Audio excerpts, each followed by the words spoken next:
Welcome to 3 and 3. My name is Jason Weaver. Today we're going to be talking about the business cycle, factor investing, and PE ratios. So the business cycle. There are 4 phases to the business cycle. The early part, a recovery. This is where activity is rebounding. GDP, or gross domestic product, is expanding. Employment's getting better and income is accelerating. Credit begins to grow. Profits are growing rapidly. And we have a stimulative policy from the Federal Reserve and potentially also from the Treasury Department, and improving sales and low inventory. As we move into the mid or expansion, growth is actually starting to peak. Credit is flowing nicely. Profit growth, though, is actually starting to peak. We have more of a neutral policy from the Federal Reserve, and we're seeing inventories and sales growth still. As we move into the late or slowdown, now we're starting to see growth moderate, credit starting to tighten, earnings are starting to come into pressure. We have a contractionary policy from the Federal Reserve, typically to deal with inflation, and inventory growth and sales are actually starting to fall.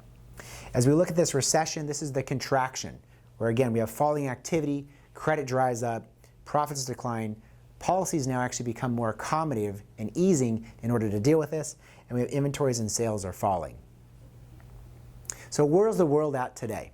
As we look at it from the early part of the expansion, Eurozone, UK, Japan, Korea, Australia, Brazil, India, and Mexico are the early phase. The US and Canada are moving from the early to the mid phase, and China is currently in the mid phase of the economic expansion. Factor investing. There are 5 factors we apply to the stock market. Value, momentum, minimum volatility, quality, and size. Value is stocks discounted relative to their fundamentals. Momentum is stocks with upward price trends. Minimum volatility is those stabler, lower risk stocks. Quality is financially healthy companies, and size are those smaller, faster growing companies. So how do we apply factor investing to the business cycle? Well, in the early part of recovery, typically value or low size companies will do the best in their price growth. Expansion, as we move in that expansionary, you want to be in more momentum. In the slowdown, make sure you're in quality or low volatility, those lower risk stocks, and if definitely in contraction, own quality and low volatility stocks. So if that holds true, and we are in the beginning to mid part of the expansion, then value and size should be doing best in the stock market year to date. And you can see that's actually the case, with value and size outperforming quality, minimum volatility, and momentum for 2021.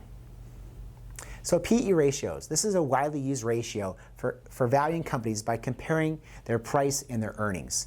So higher PE ratios mean that investors are willing to pay for higher growth prospects. And lower PE ratios would be the opposite, of course. PE ratios vary by factor and sectors.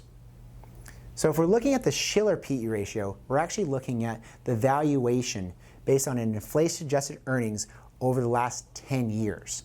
And if you look prior to 1990, it was about 14.1. After 1990, though, we were willing to pay more for stocks, and it's been about 26.1. Well, we currently stand at 37, which means that the stock market is relatively expensive. But if you look at where we're at in the expansion, in that beginning part moving over to the mid part, of course you're going to have higher PE ratios because growth is accelerating, the economy is doing better, and we have low interest rates. So we'll see what happens over the next 6 to 12 months. Thank you for joining us for 3 and 3.